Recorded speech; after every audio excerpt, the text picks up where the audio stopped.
ప్రభునందు ప్రియ దేవుని బిడ్డలారా, ప్రియ స్నేహితులారా, మన ప్రభువును రక్షకుడైన యేసుక్రీస్తు నామమున మీకు శుభాలు, వందనాలు తెలియజేస్తున్నాను. ఆధ్యాత్మిక పోరాటం అనేటువంటి ఈ 21 రోజుల ప్రార్థనకి మీకు స్వాగతం తెలియజేస్తున్నాను. మరి దానియేలు గ్రంథములో నుంచి 1వ అధ్యాయం నుంచి 10 అధ్యాయాల వరకు క్లుప్తంగా మనం ధ్యానం చేయబోతున్నాం. అంటే రోజు 14 వచనాలను మనము ధ్యానం చేస్తున్నాం. కాబట్టి మొదటి రోజు చాలా చక్కగా గృహకూడిక జరిగింది. అందులో మరి చాలామంది కలిసి ప్రార్థించగలిగినాం. అనేక ప్రార్థన అంశముల కొరకు ప్రార్థించగలిగినాం. అందుకు దేవునికి మహిమ కలుగునుగాక. ప్రియ స్నేహితులారా, మీరు కూడా ఇది మీకు మంచి అవకాశం. ఒక మంచి నిర్ణయం తీసుకొని మరి కుటుంబముగా కలిసి కూర్చొని పాటలు పాడుకొని వాక్యాన్ని ధ్యానం చేసి కాసేపు ప్రార్థనలో ఉండగలిగితే నిజంగా చాలా గొప్ప ఆశీర్వాదం. సో అట్టి ఆశీర్వాదం, అట్టి దీవెన మీ కుటుంబంలో, మనందరి కుటుంబాలలో ఉండాలని ఈ ఆధ్యాత్మిక పోరాటాన్ని ప్రారంభం చేశాం. నిజముగా దానియేలు ఒక వార్త విన్న తర్వాత, ఒక యుద్ధం గురించి విన్న తర్వాత ఆయన తీసుకున్నటువంటి నిర్ణయం 3 వారాలు నేను ఉపవాస ప్రార్థన చేస్తాను అని చెప్పి దానియేలు తీసుకున్నటువంటి నిర్ణయమే ఈరోజు మన ముందు ఒక ఆధ్యాత్మిక పోరాటంగా మనం ప్రార్థిస్తుంటున్నాం. కాబట్టి దయచేసి ఎవరు కూడా మిస్ చేసుకోకుండా మీరు ప్రార్థన చేయండి. అలాగే ఈ విషయాన్ని మీ బంధువులకు, కుటుంబ సభ్యులకు, తెలిసిన వారికి పరిచయం చేయండి. వారితో కూడా షేర్ చేయండి. వారు కూడా మరి దేవుని యొక్క వాక్యాన్ని విని దేవునిలో ఎదగడానికి కొరకు సహాయపడుతుంది. సో ప్రతిరోజు 15 నుంచి 20 నిమిషాల వరకు వాక్యాన్ని ధ్యానం చేసుకొని మనం ప్రార్థన చేసుకుందాం. క్లుప్త ప్రార్థన చేసుకొని మనము వాక్యంలోకి మనం వెళ్దాం. యేసయ్య, మీకు వందనాలు చెల్లిస్తున్నాం.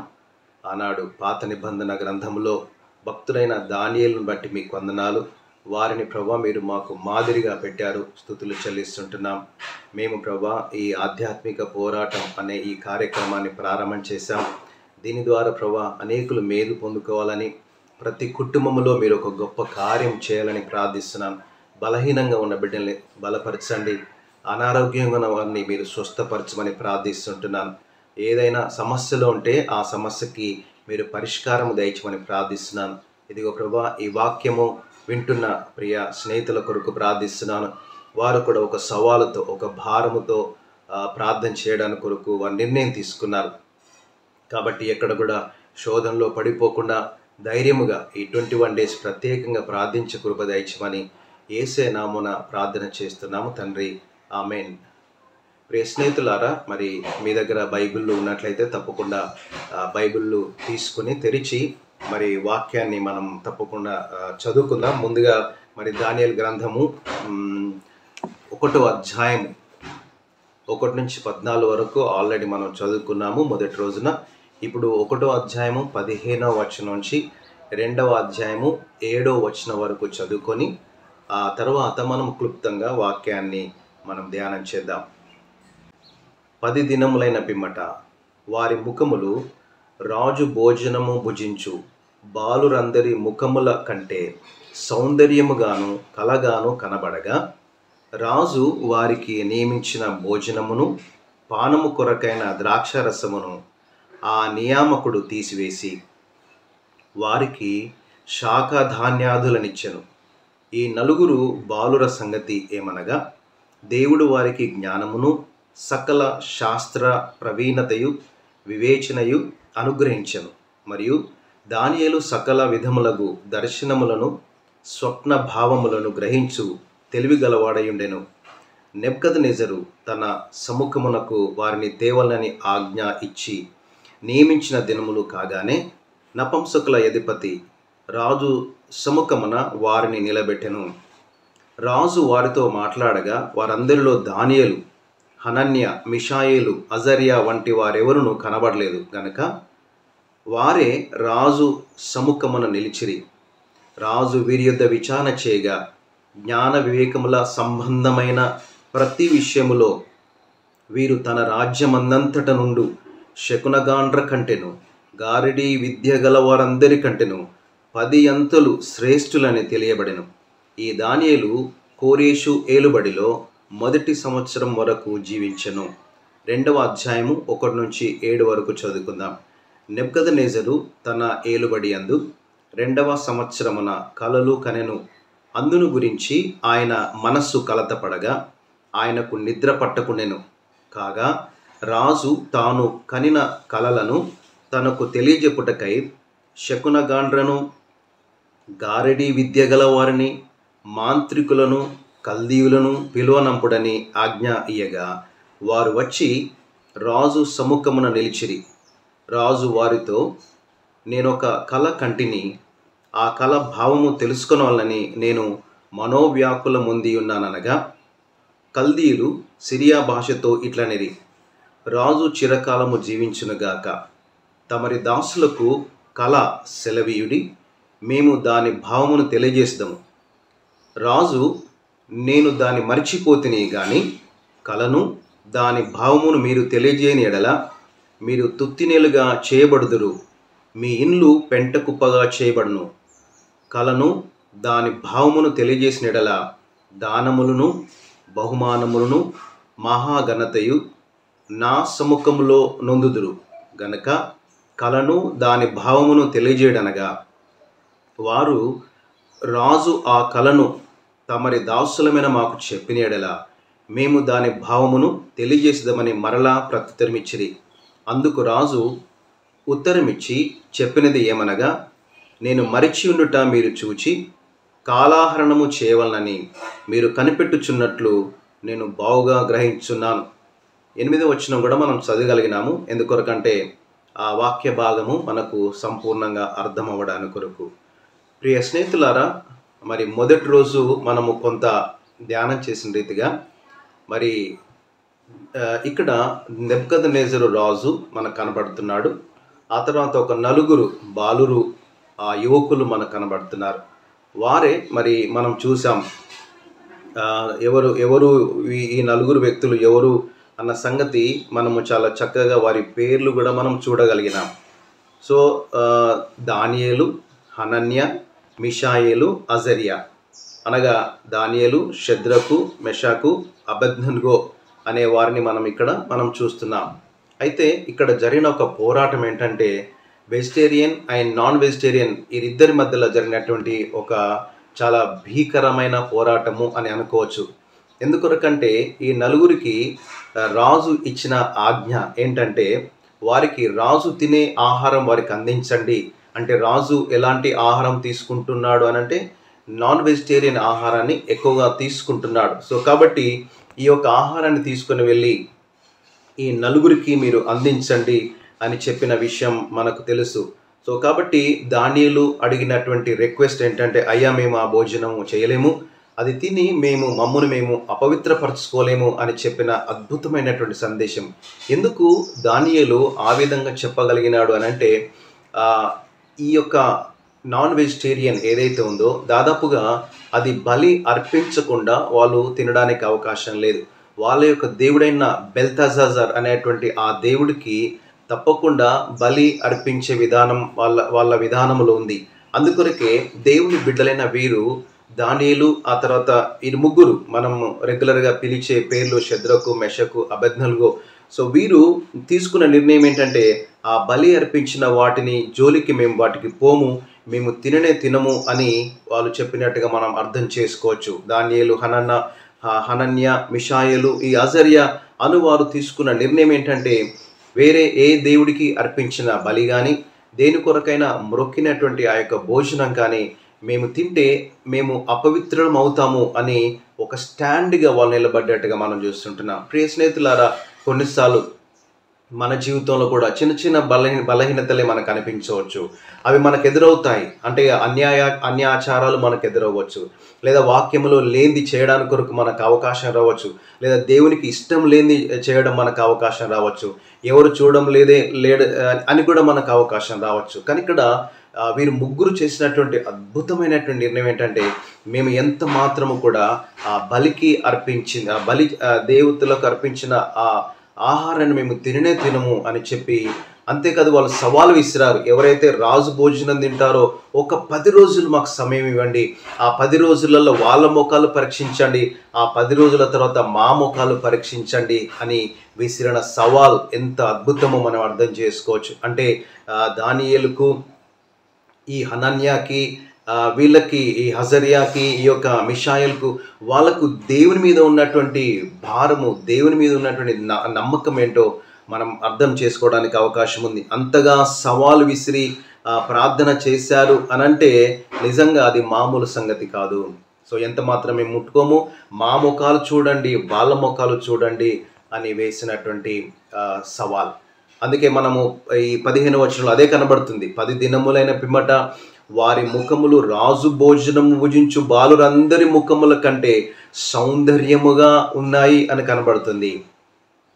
సో వారికి నియమించిన భోజనమును, పానమును, ఆ యొక్క ద్రాక్షరసమును అవన్నీ కూడా తీసివేసిన తర్వాత వాళ్ళకు సంపూర్ణంగా పూర్తిగా వెజిటేరియన్ ఆహారాన్ని అందించారు. సో ఈ నలుగురు బాలురు సంగతి ఏ విధంగా ఉందంటే, వారికి దేవుడు జ్ఞానమును, సకల శాస్త్ర ప్రవీణతయు, వివేచనయు అనుగ్రహించినట్టుగా చూస్తుంటున్నాం. దానియేలు సకల విధములకు దర్శనములను, స్వప్న భావములను గ్రహించి తెలివిగలవాడై ఉన్నాడు. ఈ నలుగురు మామూలు వ్యక్తులు కాదు. అంతేకాదు దానియేలుకు ఉన్నటువంటి ప్రత్యేకత ఏంటంటే, దర్శనములు, స్వప్న భావములు గ్రహించేటువంటి తెలివి గలవాడై ఉన్నాడు. సో ఇది దానియేలులో ఉన్నటువంటి చాలా ప్రత్యేకత. దేవుడు ఆ విధంగా దానియేలుకు ఏర్పాటు చేసుకున్నాడు. అయితే ఇదిగో ఈ నెబుకద్నెజరు తన సముఖమునకు వారిని తేవాలని ఆజ్ఞ ఇచ్చాడు. ఎప్పుడంటే నియమించిన దినములు కాగానే. అంటే మనం ముందు చూస్తే కనుక ఆ నియమించిన దినములు ఏంటంటే 3 సంవత్సరములు వారు సిద్ధపడాలి. దేని కొరకు? రాజు సముఖమున నిలబడడానికి కొరకు 3 సంవత్సరములు సిద్ధపడాలి. స్నేహితులారు, ఒక్కసారి ఆలోచించండి. 3 సంవత్సరములు వీళ్ళు మాంసము జోలికి వెళ్లకుండా ఉన్నారు. 3 సంవత్సరములు దేవుని మాటకు విధేయత చూపించినారు. 3 సంవత్సరములు ఎక్కడ కూడా పాపమునకు అవకాశం ఇవ్వలేదు. 3 సంవత్సరములు దేవుని సన్నిధిలో కనిపెట్టి వాళ్ళు ఇచ్చినటువంటి ఆ యొక్క శాకాహారాన్ని తింటున్నారు, చక్కగా ప్రార్థన చేసుకుంటున్నారు, ఆహారాన్ని తింటున్నారు. అక్కడ వారు ఉండి దేవుని సన్నిధిలో కనిపెట్టినట్టుగా మనం అర్థం చేసుకోవచ్చు. ఎందుకొరకంటే ఆ నెబుకద్నెజరు అనే రాజు నియమించిన నియామక కాలము 3 సంవత్సరములు. సో అవి కాగానే ఈ నపుంసకుల అధిపతి వారిని రాజు సముఖముకు నిలబెట్టి రాజు వారితో మాట్లాడగా, వారందరిలో దానియేలు, హనన్య, మిషాయేలు, అజర్యా వంటి వారెవరూ కనబడలేదు. అంటే ఈ నలుగురితో పాటు రాజ సముఖమున ఉండి రాజ భోజనము చేసిన వారు కూడా నిలబడ్డారు ఆయన ఎదుట. ఎప్పుడైతే రాజు వీరిని పరీక్షించాడో, ఆ పరీక్షించినప్పుడు ఈ నలుగురు తప్ప అంత గొప్పవారు రాజుకు కనబడలేదు. చాలా చక్కగా ఇక్కడ కనబడుతుంది. ఏమంటే దానియేలు, హనన్య, మిషాయేలు, అజర్యా వంటి వారెవరూ కనబడలేదు కనుక వారే రాజు సముఖమున నిలబడ్డారు, రాజు సన్నిధిలో ఉన్నారు. సో రాజు వీరి యొద్ద విచారణ చేయగా, జ్ఞాన వివేకము గల సంబంధమైన ప్రతి విషయములో వీరు తన రాజ్యమందంతటను శకునగాండ్ర కంటెను, గారడి విద్య గల వారందరి కంటెను 10 అంతలు శ్రేష్ఠులని తెలియబడెను. అంత బాగా దేవుడు వారిని ఏర్పాటు చేసుకున్నాడు. ప్రియ స్నేహితులారా, ఎప్పుడైతే మనం దేవునితో చక్కటి సహవాసం కలిగి ఉంటామో, దేవునితో చక్కటి సంబంధం కలిగి ఉంటామో, దేవుడు మనల్ని విడిచిపెట్టేవాడు కాదు. అధికారులైనా సరే, రాజులైనా సరే, ఎవరి ముందైనా సరే మన నీతిని, మన భక్తిని, మన యథార్థతని కాపాడుకోగలిగితే అక్కడనే దేవుడు నిలబెడతాడు. అక్కడనే దేవుడు నీకు ఒక ప్రత్యేకమైనటువంటి స్థానాన్ని ఏర్పాటు చేస్తాడు. అది దేవుడు చేసే గొప్ప కార్యం. కాబట్టి ఈ 21 days ఈ ఆధ్యాత్మిక పోరాటములో let us take a decision. Yes lord, ఏ పరిస్థితుల్లోనైనా సరే నేను నీ కొరకు నిలబడతాను, నీకు సాక్షిగా నిలబడతాను. ఈ అన్యాచారాల జోలికి నేను పోలను ప్రభా. విగ్రహాలకు అర్పించినటువంటి భోజనం విషయంలో కూడా నేను నా నిష్టని కాపాడుకుంటాను అనే విధానంలో మనం ఉండగలిగితే అది దేవునికి మహిమ. కాబట్టి నా సహోదరి సహోదరులారా, మరి ఈరోజు దానియేలు, అలాగే ఈ హనన్య, మిషాయేలు, అజర్యా వీరు నలుగురు తీసుకున్న నిర్ణయము మనకందరికీ ఒక మాదిరికరమైనటువంటి జీవితముగా మనము జ్ఞాపకం చేసుకొని ఈ ఆధ్యాత్మిక పోరాటం మనమైతే 21 days పెట్టుకున్నాము. 21 days తర్వాత కూడా కంటిన్యూ చేయగలిగితే, ప్రతిరోజు కుటుంబంలో చేసేటువంటి ప్రార్థన, ప్రతిరోజు వాక్యము ధ్యానం చేసి, ప్రతిరోజు దేవుని సన్నిధిలో గడపగలిగితే ఎంత సంతోషం కదండి. వాళ్ళు దానియేలు, ఆ తర్వాత ఈ ముగ్గురు వీళ్ళు 3 సంవత్సరాలు చక్కగా శాకాహారాన్ని భోజనముగా తీసుకుంటూ దేవుని యొక్క సన్నిధిలో వారు గడపగలిగినారు. వారికి అందుబాటులో ఉన్నటువంటి ధర్మశాస్త్రం కావచ్చు, ఇంకా దేవుని మాటల్ని వారు వినగలిగినారు. కాబట్టి ఇది మనం మొదటి అధ్యాయంలో చూస్తున్నాం. రెండవ అధ్యాయం దగ్గరికి వచ్చినప్పటికీ ఆ యొక్క నెబుకద్నెజరు తన ఏలుబడిలో 2వ సంవత్సరంన ఒక కళ వచ్చింది ఆయనకి. ఆ కళను చూసి ఆయన మనసులో కలత చెందాడు. నిద్ర పట్టడం లేదు. ఎందుకొరకంటే ఆ కళ అంత భయంకరంగా ఉంది, అంత వేదన రాజుకు కలిగిస్తుంది. కాబట్టి తనకు నిద్ర పట్టలేని పరిస్థితి ఉన్నాడు. సో కాబట్టి రాజు ఏం చేశాడు, తాను కనిన కలను తనకు తెలియజెప్పుటకై శకునగాండను, గారడీ విద్య గల వారిని, మాంత్రికులను, కల్దీలను పిలువనంపుడని ఆజ్ఞయిగా వారు వచ్చి రాజు సముఖమున నిలిచిరి. ఒక విషయాన్ని ఇక్కడ మనం అర్థం చేసుకోవాలి. ఇక్కడ ఆల్రెడీ మనకు ఎవరెవరు ఉన్నారంటే ఈ 4 అక్కడ ఉన్నారు. దానియేలు ఉన్నాడు, హనన్య, మిషాయేల్, అజర్యా ఉన్నారు. కానీ దానియేలు యొక్క ప్రత్యేకత ఏందో రాజుకి ఇంకా అర్థం అవ్వలేదు. ఆయన కలల భావమును, దర్శనముల భావమును చెప్పగలవాడు అన్న సంగతి వాళ్ళకి ఇంకా అర్థం అవ్వట్లేదు. అందుకొరకు రాజు ఎవరిని పిలిచాడు మొదటిగా అంటే శకునగాండ్రను, గారడీ విద్య గల వారిని, మాంత్రికులను, కల్దీలను అంతన పిలువనంపడని ఆ నపంసకుడైనటువంటి అతనికి ఆజ్ఞయిగా వారు అక్కడ ఆ రాజ సన్నిధిలో వాళ్ళు నిలబడ్డారు. సో రాజు వారితో ఏమని చెప్తున్నాడు, నేను ఒక కలగన్నాను, ఆ కలభావం తెలుసుకోవాలని నేను మనోవ్యాకులం పొంది ఉన్నాను. చాలా వేదన పడుతున్నాడు, చాలా శ్రమలో ఉన్నట్టుగా మనం చూస్తుంటున్నాం. ఆ కల్దీలు సిరియా భాషలు ఏమన్నారంటే, అయ్యా మీరు చెప్పండి, ఆ కళ ఏంటో మాకు చెప్పండి అంటే ఈ రాజు చెప్పిన విషయం నిజంగా మనకు ఆశ్చర్యం కలిగిస్తుంది. అదేంటంటే రాజు నేను దాన్ని మర్చిపోతిని అంటాడు. మర్చిపోయాను. నిజమే కదా, కొన్నిసార్లు మనకు చాలా మంచి కళలు లేదా బ్యాడ్ డ్రీమ్స్ వస్తుంటాయి. ఉదయకాలం లేగానే కొన్నిసార్లు కొన్ని కళలు గుర్తుంటాయి. అందరికి చెప్తాం, నాకు పలానా కళ పడింది, ఇలా ఇలా ఇలా అని స్టెప్ బై స్టెప్ చెప్తుంటూ వెళ్తుంటాం. కానీ కొన్ని కళలు చాలా విచిత్రంగా ఉంటాయి. అది మనకు అర్థం కాదు, ఇది నిజమా అన్నట్టుగా ఉంటుంది. ఆ తర్వాత మార్నింగ్ ఉదయకాలం లేవగానే ఆ కళ మనం మర్చిపోతాం. చెప్పడానికి కూడా గుర్తురాదు, అరే ఏదో కళ వచ్చింది, నాకు ఇలా ఉండే అలా ఉండే అంటూ. సో రాజు కూడా అలా జరిగింది. ఒక భయంకరమైన కళ వచ్చింది, కానీ దాన్ని మర్చిపోయాడు. ఇక్కడ అసలు ట్విస్ట్ ఏంటంటే అక్కడ వచ్చినటువంటి వాళ్ళతో, ఆ గారడి విద్య గల వారితో, ఆ మాంత్రికులతో ఆ శకునగాండ్రకు చెప్తున్న విషయం ఏంటంటే, నాకు వచ్చిన కళ ఏందో మీరు చెప్పాలి, ఆ కళ భావం ఏంటో మీరు చెప్పాలి అని చెప్పినప్పుడు వాళ్ళు చాలా ఆశ్చర్యపోయారు. ఏంటి రాజా, ఏ విధంగా కళ ఏంటో మాకట్లా తెలుస్తుంది, ఎవరి కళ వాళ్ళకే తెలుస్తుంది అని అన్నట్టుగా మనం చూస్తున్నాం. కానీ ఆ రాజు చెప్పిన విషయం చాలా ఆశ్చర్యం ఏంటంటే, ఒకవేళ ఎవడన్నా ఆ కళ చెప్పకుండా ఉన్నట్లయితే వాడిని తుత్తునిలుగా చేస్తాను, వాని ఇండ్లు పెంట కుప్పగా చేస్తాను అని చెప్పిన మాట మనకు అర్థమవుతుంది. కళను దాని భావమును తెలియజేసిన ఎడల ఏమిస్తాడు, బహుమానాలు ఇస్తానని చెప్తున్నాడు. దానములను బహుమానములు మహాఘనతయు నా సముఖంలో నుందురు గనక కళను దాని భావమును తెలియజేయడనగా వారు, అయ్యా ఆ కళను తమరి దాసులను నాకు చెప్పిన ఎడలా మేము చెప్తాం దాని భావం ఏంటో, ఒకవేళ కళ చెప్పకపోతే అది మా వల్ల కాదు. సో కాబట్టి అందుకే 8వ వచనంలో మనకు కొంత కంటిన్యూషన్ ఉంది. అంటే వాళ్ళు ఏమంటారంటే దాన్ని తెలియజేసిన ఎడలా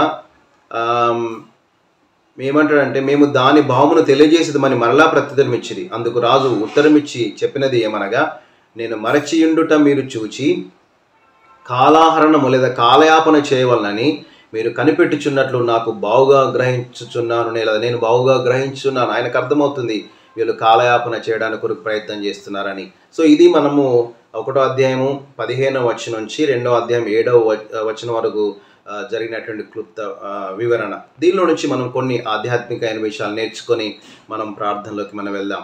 తర్వాత ఇక్కడ మనం చూస్తే కనుక ఈ 4 బాలురు ఎవరైతే ఉన్నారో వారు రాజు ఇచ్చే భోజనాన్ని తిరస్కరించి శాకాహారమును తిన్నప్పుడు వాళ్ళ ముఖములు ఏమయ్యాయంటే, వాళ్ళ ముఖములు చాలా సౌందర్యంగా, అందరికంటే సౌందర్యంగా ఉన్నట్టుగా చూస్తున్నాం.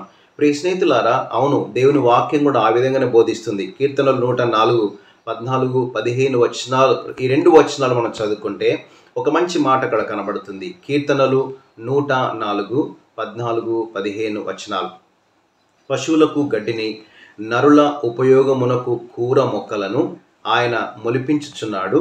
అందుమూలమున భూమిలో నుండి ఆహారమును, నరుల హృదయమును సంతోషపెట్టు ద్రాక్షారసమును, వారి మొగములకు మెరుగునిచ్చు తైలమును, నరుల హృదయమును బలపరచు ఆహారమును ఆయన పుట్టించుచున్నాడు లేదా పుట్టించాడు. సృష్టికర్త అయిన దేవుడు ఈ భూమిని, ఆకాశమును, అలాగే ఈ భూమి మీద ఉన్నటువంటి సమస్తమును నరుల క్షేమం కొరకు, నరుల ప్రయోజనం కొరకు దేవుడు సృష్టించాడు. ఈరోజు మనం చూస్తే రకరకాల కూరగాయలు మనకు కనబడుతున్నాయి. ప్రతిరోజు మనము మరి కూరగాయలను తీసుకొచ్చుకొని మనం వంట చేసుకొని తింటున్నాం. ఇవన్నీ ఎవరు చేశారంటే దేవుడు చేసినట్టుగా మనము బైబిల్ గ్రంథంలో మనం చూస్తున్నాం. సో పశువులకు కూడా ఆయన ఏర్పాటు చేశాడు, గడ్డిని ఏర్పాటు చేశాడు. ఆ తర్వాత నరుల ఉపయోగమునకు కూర మొక్కలను ఆయన మొలిపించాడు. నిజమే, అనేక రకాలైన కూరగాయలు మనము వండుకొని తింటున్నాం, అవి మనకు బలాన్ని ఇస్తున్నాయి.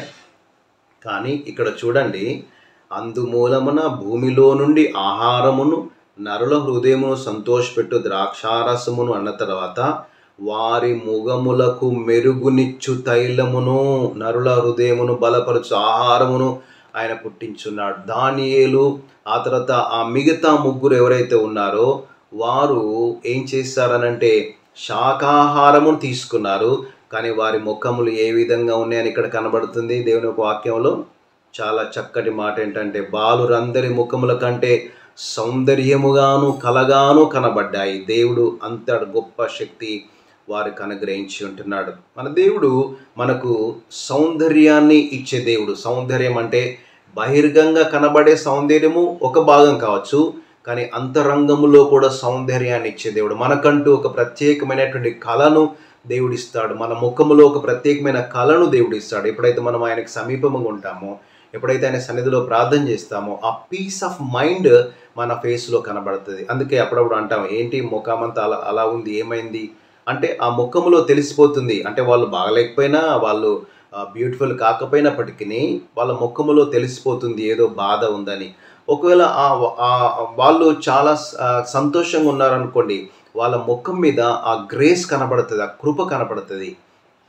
యేసయ్యను నమ్మిన బిడ్డలకి మనకిచ్చిన గ్రేస్ అంటే ఆ హ్యాపీనెస్, ఆ సంతోషం మనకిస్తాడు. సో ఈ దానియేలు మొదలుకొని ఆ మిగతా వారు ఎవరైతే ఉన్నారో వాళ్ళను దేవుడు ఏర్పాటు చేసుకొని వాళ్ళకి ఏం చేశాడనంటే చాలా చక్కటి ఆరోగ్యాన్ని దేవుడు వాళ్ళకి ఇచ్చాడు. వాళ్ళ ముఖములు కలగా కనబడేట్టుగా మనం చూస్తుంటున్నాం. సో కాబట్టి ఆ దానియేలు, ఆ హనన్య, ఆ మిషాయేలు, ఆ అజర్యా, ఆ మిగతా వారందరి ముఖాల కంటే వారి ముఖాలను కలగా ఏర్పాటు చేశాడు. ఆ తర్వాత రెండోది దేవుడు వారికి ఇచ్చిన విషయం ఏంటంటే, దేవుడు చక్కటి జ్ఞానాన్ని వాళ్ళకి ఇచ్చాడు కదా, మనం అది చదువుకున్నాం. దేవుడు వారికి జ్ఞానమును, సకల శాస్త్ర ప్రవీణతయు, వివేచనయు అనుగ్రహించాడు. అలాగే దానియేలుకు దర్శనములు, స్వప్నములు చెప్పేటువంటి ఆ భావాన్ని చెప్పే శక్తిని దేవుడు దానియేలుకి ఇచ్చాడు.